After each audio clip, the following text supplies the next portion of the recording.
अच्छा जी, इस वीडियो में हम इंस्पेक्टर का जो टेस्ट हुआ था पीपीएससी का कुछ दिन पहले 27 तारीख को टू बी प्रिसाइज, उसके एमसीक्यूज डिस्कस करेंगे। ठीक है, तो पहला क्वेश्चन है कि नगोर्नो काराबाग ये एक्सेप्टेड टेरिटरी किस कंट्री की है। तो ये काफ़ी मुश्किल क्वेश्चन आया था पीपीएससी में, बट इसका जो आंसर है वो ये है आज़रबाईजान। ये पहले नहीं आया था न्यूज़ में, बट जिस दिन टेस्ट हुए उससे अगले दिन ही इनका कॉन्फ्लिक्ट हो गया था। आज़रबाईजान और आर्मीनिया का फुल ब्लोन वॉर स्टार्ट हो गई थी ऑलमोस्ट। तो बट ये जो एक्सेप्टेड टेरिटरी है ये आज़रबाईजान की है, और इसकी आज़रबाईजान की इस पोजीशन को कि वो इस एरिया को अपना एरिया क्लेम करते हैं, ये पाकिस्तान भी सपोर्ट करता है और टर्की भी सपोर्ट करता है।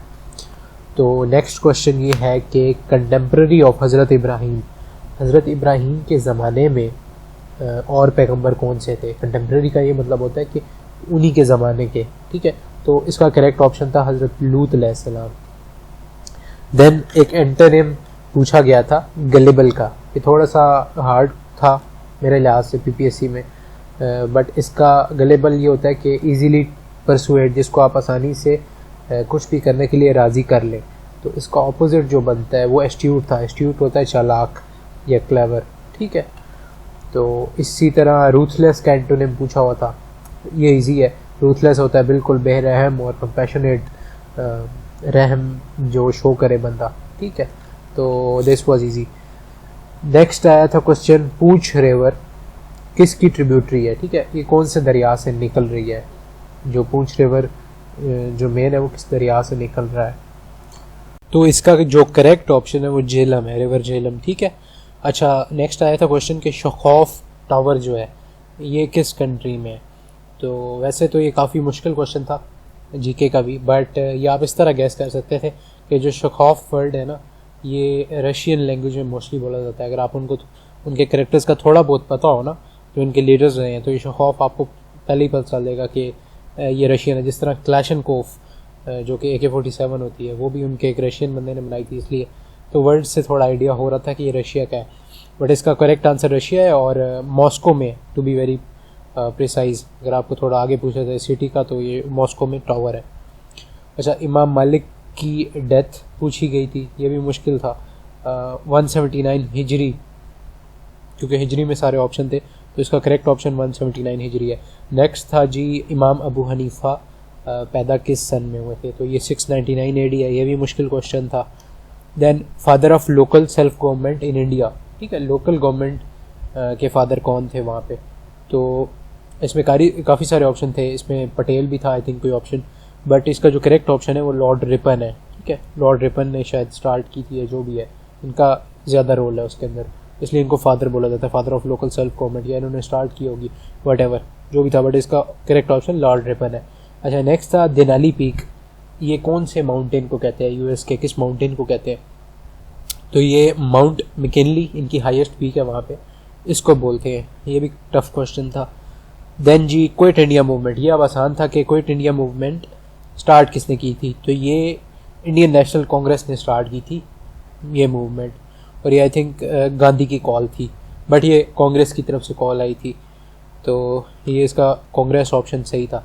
हाई टाइम, ये बेसिकली एक सेंटेंस दिया हुआ था पीपीएससी के पेपर में कि it is high time to कुछ भी आगे था, तो एक सेंटेंस में यूज़ हुआ था, और उसमें फिर पूछा हुआ था कि हाई टाइम का मतलब क्या होता है। तो हाई टाइम का मतलब ये होता है कि मुनासिब वक्त। ठीक है, अप्रोप्रिएट टाइम, ये इसका एग्जैक्ट मीनिंग है। बाकी ऑप्शन भी क्लोज थे, बट ये इसका एग्जैक्ट मीनिंग है कि अप्रोप्रिएट टाइम, किसी भी काम करने का जो सही वक्त होता है उसको ये बोलते हैं हाई टाइम। ठीक है, अच्छा 17th मिना कॉन्फ्रेंस कहाँ पे हुई थी, वर्ल्ड इकोनॉमिक कॉन्फ्रेंस। ठीक है, तो ये जॉर्डन है इसका करेक्ट ऑप्शन, जॉर्डन में हुई है। और ये अगेन मुश्किल था थोड़ा क्वेश्चन, अल्फला बिल्डिंग किस शहर में है पाकिस्तान के।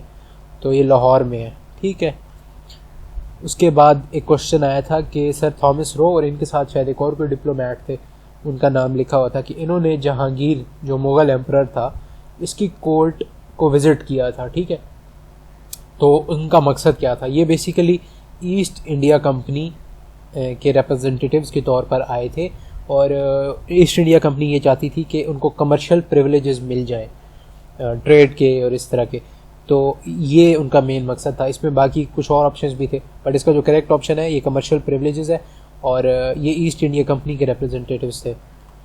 अच्छा, अस्तोर का पूछा होता कि ये कहाँ है ये डिस्ट्रिक्ट, तो ये जीबी में है, गिलगित बल्तिस्तान में है। थोड़ा मैं क्विक चल रहा हूँ क्योंकि काफ़ी सारे एमसीक्यूज़ होते हैं, 100 एमसीक्यूज़ हैं, तो और जिस पे थोड़ा टाइम लगाना होता है उसमें मैं थोड़ा रुक जाता हूँ। अच्छा, flood of 2010 covered what part of Pakistan land, जो 2010 का सैलाब आया था उसमें कितना % लैंड पाकिस्तान का डूब गया था कह लें, या पानी ने कवर कर लिया था। तो ये I think national disaster management authority के फिगर्स होते हैं, तो उसके फिगर्स के हिसाब से ये 1/5 था और ये ऑप्शन करेक्ट था। अच्छा, सी पैक का एक क्वेश्चन आया था, बेसिकली एक लंबी सी स्टेटमेंट थी, उसमें था कि सी पैक को शॉर्टर एक्सेस मिल जाएगा चाइना को सी पैक के थ्रू, और ये किस किस कॉन्टिनेंट को कनेक्ट करेगी चाइना के साथ। तो बाकी सारे ऑप्शंस उसमें ऑलरेडी लिखे हुए थे, बाकी सारे कंट्रीज़ या कॉन्टिनेंट्स, यूरोप भी लिखा हुआ था, बाकी भी लिखे थे। जो मेन चीज़ उसमें नहीं थी वो उन्होंने पूछा हुआ था। थर्ड जो फाइनल ऑप्शन इसके अंदर आना था वो नॉर्थ अफ्रीका था। तो ये पता होना चाहिए आपको कि कौन कौन से कॉन्टिनेंट्स हैं बेसिकली कनेक्ट पहले भी है, ऐसा नहीं है कि चाइना पहले इनके साथ ट्रेड नहीं करता है, बट शॉर्टर रूट मिल जाएगा इन सारे कॉन्टिनेंट्स के थ्रू के साथ। तो नॉर्थ अफ्रीका उसमें मिसिंग था, ये उसका ऑप्शन था। ये बड़ा काफ़ी रिपीट होता है ये क्वेश्चन, मंचार लेक कहाँ पे है, ये सिंध में है, दादू और जामशोरो दोनों के दरमियान में ऑलमोस्ट आती है, तो ये सिंध में है। और ये लार्जेस्ट फ्रेश वाटर की लेक है पाकिस्तान में, और one of the largest in Asia भी है, साउथ एशिया। तो ये फ्रेश वाटर लेक है, सिंध में है पाकिस्तान में। अच्छा, मीराजी, जो मीराजी बरेड किस शहर में है? अच्छा, ये मीराजी एक कह लें कि एक लकब टाइप ही है। इस सनाउल्लाह डार उर्दू के पोएट थे, उनको बोला जाता था मीराजी। इसके पीछे एक अलग स्टोरी है, अगर वो आपने पढ़नी है तो आप गूगल कर लें, यहाँ पे हमारा स्कोप नहीं है तो मैं आपको समझा देता वो स्टोरी भी। खैर, इनका दफन किया गया था इनको बॉम्बे में, ठीक है, 1948 में इनकी डेथ हुई थी। अच्छा, ये वाला बड़ा मुश्किल था। मुश्किल इसलिए था कि लुमिनस का सिनोनिम बताना है, लेकिन लुमिनस मुश्किल नहीं है, लुमिनस वर्ड आसान है। जो इसके ऑप्शंस दिए हुए थे ना वो बहुत कंफ्यूजिंग थे। एक ऑप्शन था ग्लोइंग और सेकंड था शाइनिंग, ठीक है। शाइनिंग और ग्लोइंग में कोई ख़ास फ़र्क नज़र नहीं आता, स्पेशली अगर आपकी इंग्लिश मेरी जितनी है वीक, तो ये थोड़ा बंदा कंफ्यूज हो जाता है। खैर, काम की बात करते हैं कि इसका जो करेक्ट ऑप्शन था वो ग्लोइंग था, शाइनिंग नहीं था, ठीक है। अच्छा, आयरन डेफिशिएंसी बॉडी में क्या कॉज करती है? तो इसमें एक ऑप्शन रिकेट्स भी था, लेकिन वो ऑप्शन करेक्ट नहीं है। यहाँ पे जो आयरन डेफिशिएंसी है वो एनीमिया की वजह से होती है, रिकेट्स जो है वो किसी वाइटामिन की वजह से होता है। तो आयरन डेफिशिएंसी का जो करेक्ट आंसर है वो एनीमिया है। अच्छा, बनारस इंस्टीट्यूट किसके अगेंस्ट बनाया गया था? क्वेश्चन इस तरह से फ्रेज हुआ था पीपीएससी में, तो ये उर्दू के अगेंस्ट बनाया गया था। ये कह ले कि हिंदी को प्रमोट करने के लिए बनाया गया था, या उनकी कोई नेशनलिज्म को प्रमोट करने के लिए बनाया गया था। तो बेसिकली ये उर्दू के अगेंस्ट था, जो हमारी हिस्ट्री की बुक्स में जो हमारे पास नैरेटिव है। अच्छा, फर्स्ट वाइसराय ऑफ इंडिया कब अपॉइंट हुआ था? क्वेश्चन ये था, उनका नाम नहीं पूछा हुआ था, बट अपॉइंट कब हुआ था। तो जो फर्स्ट वाइसराय ऑफ इंडिया था ये अपॉइंट हुआ था 1857 में। बेसिकली हमारी वो हुई थी, जंग आज़ादी हुई थी। तो उसके बाद जो है ना एक फॉर्मल ओवरटेक हो गया था इंडिया का। उससे पहले ईस्ट इंडिया कंपनी होल्ड तो कर रही थी, पंजाब कर रही थी और काफ़ी सारे एरियाज़ कर रही थी इसके बड़े सगीर के, लेकिन जब 1857 में जंग आज़ादी हुई है तो उसके बाद वो प्रॉपर तरीके से आ गए हैं, और ये जो कंट्रोल था ईस्ट इंडिया कंपनी से ये ट्रांसफ़र हो गया था ब्रिटिश को, ठीक है। उसके बाद फिर उन्होंने अपना वाइसराय भेजा था। तो इसका करेक्ट ऑप्शन था 1858, और ये चार्ल्स कैनिंग इनका नाम है जो आए थे viceroy. War of independence start कब हुई थी? नेक्स्ट क्वेश्चन ये था, और ये भी इतना कंफ्यूजिंग थोड़ा बहुत ही था, इतना तो नहीं था। हम सारे 1857 के साथ इसको रिलेट करते हैं वॉर ऑफ इंडिपेंडेंस को, लेकिन उसने थोड़ा कंफ्यूज करने के लिए ये पूछा कि ये स्टार्ट कब हुई थी। तो ये 1857 में स्टार्ट हुई थी। Penultimate viceroy of India, penultimate ये होता है कि सेकंड लास्ट नहीं बट सेकंड लास्ट। तो लास्ट तो लॉर्ड माउंटबेटन है, बट उससे पहले जो था वो लॉर्ड वेवेल आया था। तो इसका करेक्ट ऑप्शन ये है। थॉट्स ऑन पाकिस्तान एक बुक है, ये किसने लिखी थी? नेक्स्ट क्वेश्चन ये था। तो इसमें काफ़ी सारे ऑप्शन थे, स्टीफन कोहिन भी था और जो पॉपुलर राइटर्स हैं पाकिस्तान पे इंडिया पे लिखते हैं उनके एक दो थे बीच में ऑप्शन, बट इसका जो करेक्ट ऑप्शन है वो अम्बेडकर है। ठीक है, अम्बेडकर ने लिखी थी थॉट्स ऑन पाकिस्तान। नेक्स्ट हमारे पास MCQs था कि जी first chief minister of Punjab after independence या आफ्टर 1947, कुछ इस तरह की फ्रेजिंग हुई थी। तो इफ्तिखार हुसैन ममदूद, जब पाकिस्तान आज़ाद हो गया तो उसके बाद पहले ये हमारे चीफ मिनिस्टर थे पंजाब के। इसमें थोड़ा गौर करना है, अगर आपको बाद में भी कभी इस तरह पूछा जाता है first chief minister of Punjab, तो ये देखना है कि वो किस पंजाब को रेफ़र कर रहा है, कि पाकिस्तान की इंडिपेंडेंस से जो पहले पंजाब था जिसमें इंडिया पाकिस्तान के दोनों के आते थे रीजन्स, उसका पूछ रहा है या इसका पूछ रहा है। तो इसका इफ्तिखार हुसैन ममदूद करेक्ट ऑप्शन था। अच्छा, ग़ज़वे तबूक किसके अगेंस्ट लड़ा गया था?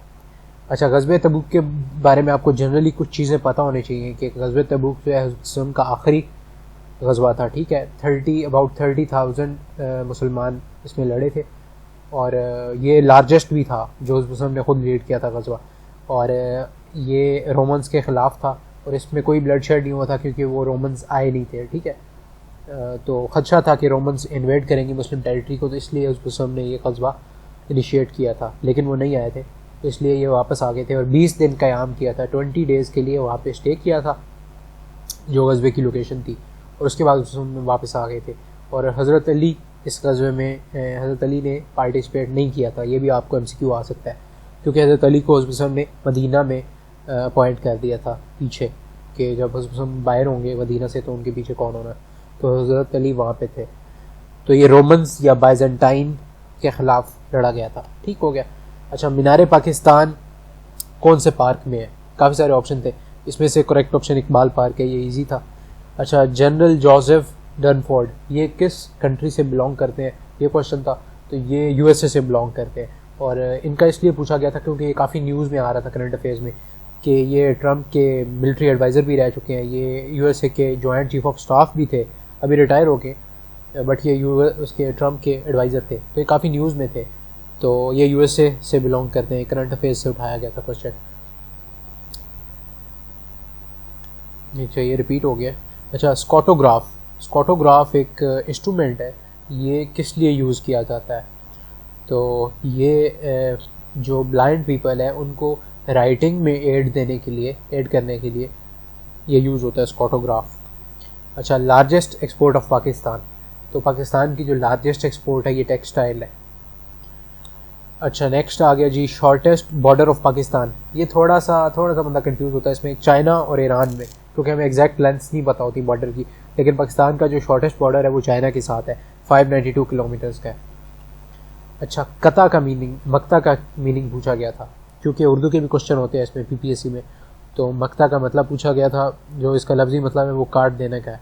और नज़म का भी इस तरह मतलब पूछा गया था जिसका मतलब है तंजीम और तरतीब। कंट्री पूछा गया था जो कि ओपैक में नहीं है, ओपैक है ऑयल प्रोड्यूसिंग, ये जो कंट्रीज़ हैं इनकी एसोसिएशन है। ठीक है, ऑयल प्रोड्यूसिंग एंड एक्सपोर्ट जो ये करते हैं, तो इसमें मलेशिया इंक्लूडेड नहीं है। इसमें काफ़ी सारे ऑप्शंस थे, बट गेबन भी था और इस तरह के एक दो और थे, 4 होते हैं ऑब्वियसली, उसमें 4 दिए होते ऑप्शन, तो उसमें से करेक्ट ऑप्शन मलेशिया है। मलेशिया ओपैक का पार्ट नहीं है। हयात जावेद जो बुक है ये किसने लिखी थी? तो ये क्वेश्चन था, और डेफिनेटली अल्लामा इकबाल खुद तो नहीं लिख सकते थे क्योंकि उनकी लाइफ के ऊपर लिखी हुई थी, तो ये अल्ताफ़ हुसैन हाली ऑप्शन इसका करेक्ट है। तो keep your friends close and enemies closer, ये एक डायलॉग है बेसिकली गॉड फादर पार्ट 2 का, बहुत फेमस है, तो इसका क्लोज़र है ऑप्शन करेक्ट। हिजरत मूवमेंट जो 1920 में हुई थी ये किस मुल्क की तरफ हुई थी? बेसिकली हिजरत मूवमेंट 1920 में ब्रिटिश जो थे उनके रूल के ख़िलाफ़ एक हुई थी, ऑपरेशन जो वो कर रहे थे, तो इधर एक चली थी मूवमेंट कि अफ़गानिस्तान माइग्रेट हो जाना चाहिए, तो ये अफ़गानिस्तान की तरफ थी। अच्छा, first civilian chief marshal law administrator CMLA जिसको बोलते हैं। अच्छा, इसमें जो ऑप्शंस थे वो जुल्फ़िकार अली भुट्टो भी था, ज़ियाउल हक़ भी था, अयूब खान भी था। अच्छा, इसमें थोड़ी सी चीज़ें पता होनी चाहिए। मैं देखो कि ये सिविलियन उन्होंने पूछा था कि first civilian chief marshal law administrator कौन सा था। वैसे तो अयूब खान भी चीफ मार्शल लॉ एडमिनिस्ट्रेटर था, CMLA था, देन ज़ियाउल-हक भी था, इवन अप टू अगर परवेज़ मुशर्रफ को भी कहे, सिर्फ उसका थोड़ा डेजिग्नेशन चेंज हो गया था, चीफ एग्जीक्यूटिव उसको बोलते थे, लेकिन वो भी यही चीज़ थी। तो जो सिविलियन था वो जुल्फ़िकार अली भुट्टो था। उसके अलावा याया खान भी रहा है, टिका खान भी रहा है। टिका खान वेस्ट पाकिस्तान में CMLA था 1970 के अराउंड में, और 1971 से की वार से पहले जो ईस्ट पाकिस्तान में वो थे जनरल AK न्याजी, वो भी CMLA थे, chief marshal law administrator of east Pakistan थे। तो ये एक आर्मी की डेजिग्नेशन है, पोस्ट है। लेकिन जो सिविलियन पहले थे जिन्होंने ये पोजीशन होल्ड किया वो जुल्फ़िकार अली भुट्टो थे।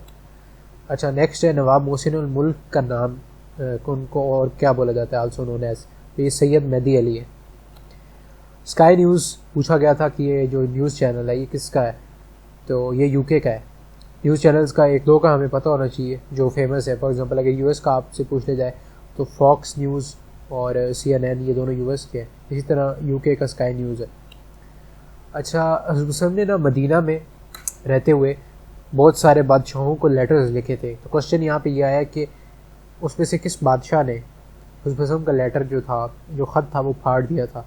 तो ये ईरान का बादशाह था खुसरो परवेज़, ठीक है, ये उसने लेटर फाड़ दिया था। और यहाँ पे मैंने जो लेटर लेके गए थे सहाबी रसूल, उनका नाम खुद लिखा है, अब्दुल्ला इब्ने हुज़ैफ़ा, ताकि कई दफ़ा क्वेश्चन ये भी आ जाता है, इसलिए यहाँ पे मैंने एंटर कर दिया। ये सहाबी का नाम नहीं था क्वेश्चन में, बट जनरली पूछा गया था कि वो कौन सा बादशाह था, तो वो खुसरो परवेज़ था। ईरान का सिटी पूछा हुआ था, इज़मीर भी ऑप्शन था इसमें, और मशहद इसका करेक्ट ऑप्शन था। ईरान का सिटी कौन सा है, मशहद था, और मशहद इज़ वेरी फेमस, इनका सेकंड पॉपुलर आबादी के लिहाज से सेकंड मोस्ट पॉपुलर सिटी है ईरान का। और ये रिलीजियस टूरिज़म के लिहाज से भी बहुत मशहूर है, क्योंकि जो अहले तशय्युई के इमाम हुए 12 इमाम, तो उसमें से 8वें जो इमाम थे, इमाम रज़ा, उनका श्राइन वहाँ पे है, इसलिए ये एक रिलीजियस टूरिज़म का भी मरकज़ है। तो मशहद इसका करेक्ट ऑप्शन था। अच्छा, विच प्रॉफिट वाज कॉल्ड ज़ुन्नून? ज़ुन्नून का मतलब होता है लॉर्ड ऑफ द फिश। तो ये एक कुरान पाक में डिस्क्राइब किया अल्लाह ने वाक़या कि हज़रत यूनुस को मछली ने खा लिया था, तो वो उनके पेट में थे और फिर मछली ने उनको निकाल दिया था, तो इस वजह से उनको ज़ुन्नून बोला गया हज़रत यूनुस को। अच्छा, सर क्रीक ने पाकिस्तान इंडिया को सजेशन क्या दी थी? तो वो इसमें इंटरनेशनल आर्बिट्रेशन की उन्होंने सजेशन की थी पाकिस्तान और इंडिया दोनों को कि आप इंटरनेशनल आर्बिट्रेशन की तरफ जाएं। अच्छा, बाउंड्रीज रीडिफाइन किस अमेंडमेंट में हुई थी? 1973 कॉन्स्टिट्यूशन में कौन सी अमेंडमेंट की गई थी जिसमें बाउंड्रीज चेंज हुई थी? तो 1971 में बेसिकली बांग्लादेश या ईस्ट पाकिस्तान हमारे से अलग हो गया था। उसके बाद 1973 के कॉन्स्टिट्यूशन में पहली अमेंडमेंट जो थी वो बाउंड्रीज ही की गई थी कि बाउंड्रीज को रीडिफाइन करने की ज़रूरत पड़ गई थी। तो इसका फर्स्ट अमेंडमेंट करेक्ट ऑप्शन था। अच्छा, ये ऑलमोस्ट हमारे 50 क्वेश्चंस कंप्लीट हो गए। बाकी 50 क्वेश्चंस आपको नेक्स्ट वीडियो में मिल जाएंगे। सो यहाँ पे आपको आ जाएगा नेक्स्ट वीडियो का लिंक। अगर आपने देखने हैं नेक्स्ट 50 क्वेश्चंस तो आप वहाँ देख सकते हैं। Thank you so much.